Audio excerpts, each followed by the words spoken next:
The level of irony in Nigeria is astronomical. You don't understand, Abi? Me too.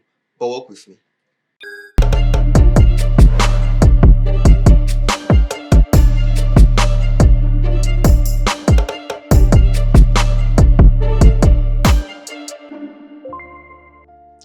So the internet in the whole of Nigeria is currently upside down because one of our own, in the person of Ochanya Ogbanje Elizabeth, died in 2018 from suffering from vesicovaginal fistula. Here's the funny thing. You can get this disease either from complications of childbirth or from repeated rape. And in the case of Ochanya, it was the latter. The most annoying part is she suffered this from the people who were supposed to take care of her. So she died in 2018, but has been suffering repeated rape for 5 years. She died at age 13, but kept on suffering since she was 9. So just a little backstory, just for content's sake and clarification's sake. Ochanya was sent to live with her aunt Felicia and her husband, Mr. Andrew Obuja. And at the age of 9, because her parents wanted her to complete her education in Benue State. The husband of Felicia Obuja was a lecturer in a polytechnic. And the first case of assault that she suffered at the age of 9 was from Mr. Andrew Obuja's son. This case was reported to Mr. Andrew Obuja by his daughter, Winifred, that, oh, this is what my brother has been doing to this little girl. Mr. Andrew Obuja saw this case and scolded his son, which deemed the right thing to do. After scolding him, he went further to commit the same crime on her. This went on for 5 good years until she passed away in 2018 at the age of 13 years. Now this is 2025, but in 2022 this case went to court, and the mother or the wife of Mr. Andrew was charged to 5 months in prison for negligence, while the perpetrator, Mr. Andrew, and apparently his son, were set free because there was lack of evidence and they could not draw a line between the case of repeated sexual assault to the girl and her autopsy. They could not connect it. If you need anybody to tell you that she can be someone that will be close to home to you, then you probably need help. Because all we just need is empathy. She does not need to be anything to you for you to care about a human being that was violated. She committed no crime. None at all. And so in everything that you're going to do this week, we are pleading to please at least lend your voices, because Ochanya must receive justice. So please, in the comment section, just type justice for Ochanya.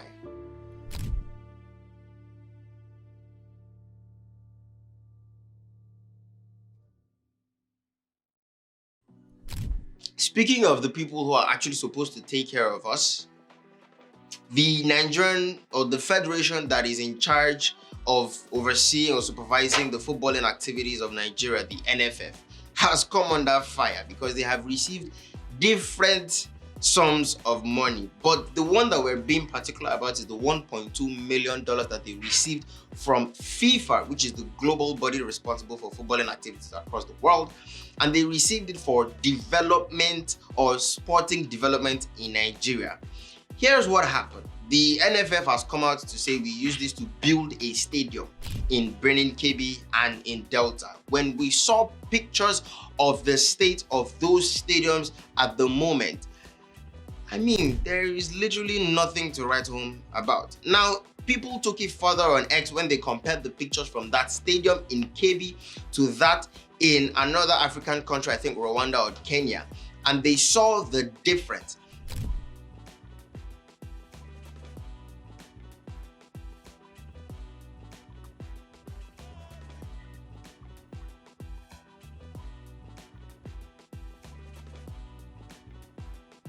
And they began to call out the NFF that, what did you use our money for? What did you use our money for? The NFF has come to address all of these claims and all of that. And then, who knows? Maybe they use the money for worry again. So drop your thoughts in the comment section. A lot of questions will come to your mind. And the first is, what was the money actually used for? Is this a trend? Has this been happening for so long? Either ways, while we are deliberating on that, this is just a short congratulations again to the Super Falcons of Nigeria. Our women have been making us proud. They just qualified for the latest version of the WAF that is going to happen soon, and they did so in very, very good and flying colors. Trust me, we're proud of you. Speaking of football, again, if you're a Barca fan or a Real Madrid fan, you'd have probably seen the fight that happened between Lamine. Why is there always a confusion? You'd have probably seen the fight that happened between Carvajal and Lamine Yamal at the end of the El Clasico. The El Clasico is the football match that happened between Real Madrid and Barcelona. By the way, for you to understand some context to it, Dani Carvajal and Lamine Yamal are both from Spain. So two people that are bound by country or by blood ties, right, were fighting because of club clash.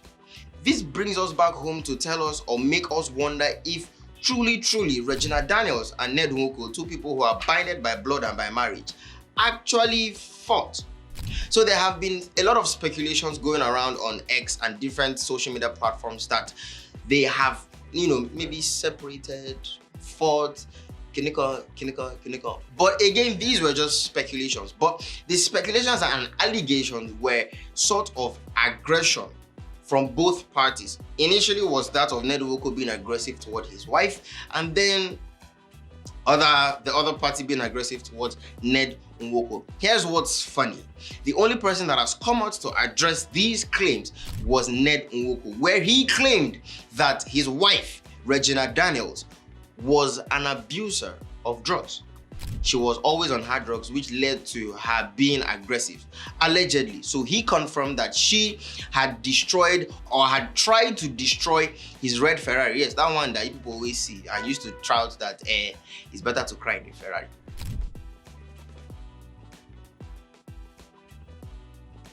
She had tried to destroy that Ferrari. In fact, he had posted clips of her exuding or exhibiting aggression. And this just makes us wonder, why is Regina not saying anything about it? Anyway, Regina Daniels has finally come out, and she came out in style. And what she came out to do was to post a house that she currently bought that was worth millions, somewhat billions of naira.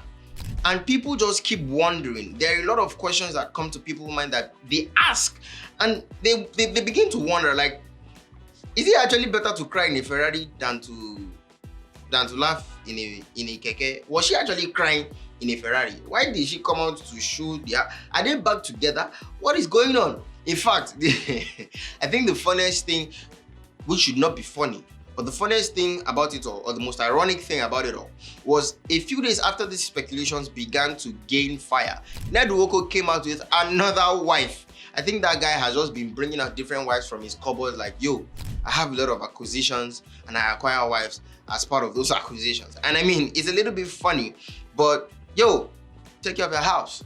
But then again, what do you think? Do you really think this was a case of aggression, or do you think this is just something that should have been swept under the carpet? Do you think we need more context to this gist?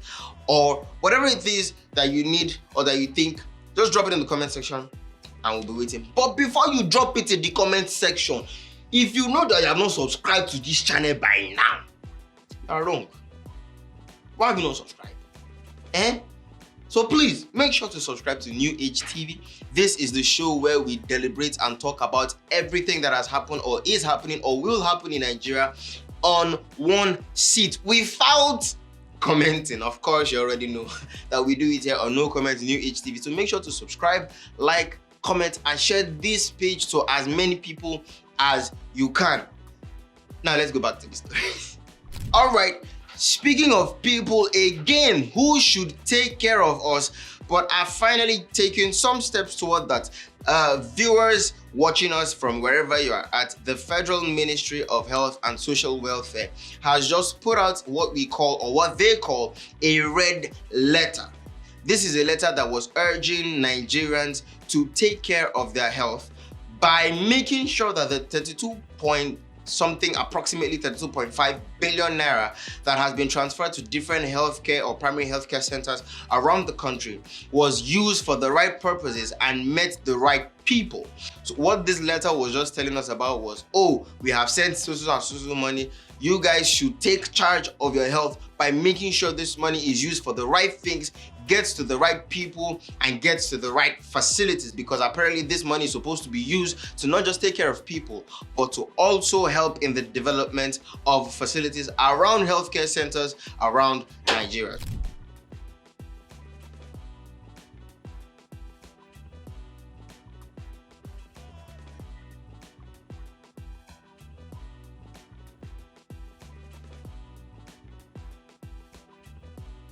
So kudos to the Federal Ministry of Health and Social Welfare. Thank you very much. But at the same time, I don't think it should be Nigerians' job to make sure that the funds that was dispersed to other healthcare centers should get to them. I believe that should be your job. But anyway, irrespective, good job on the letter. Thank you very much. We appreciate it.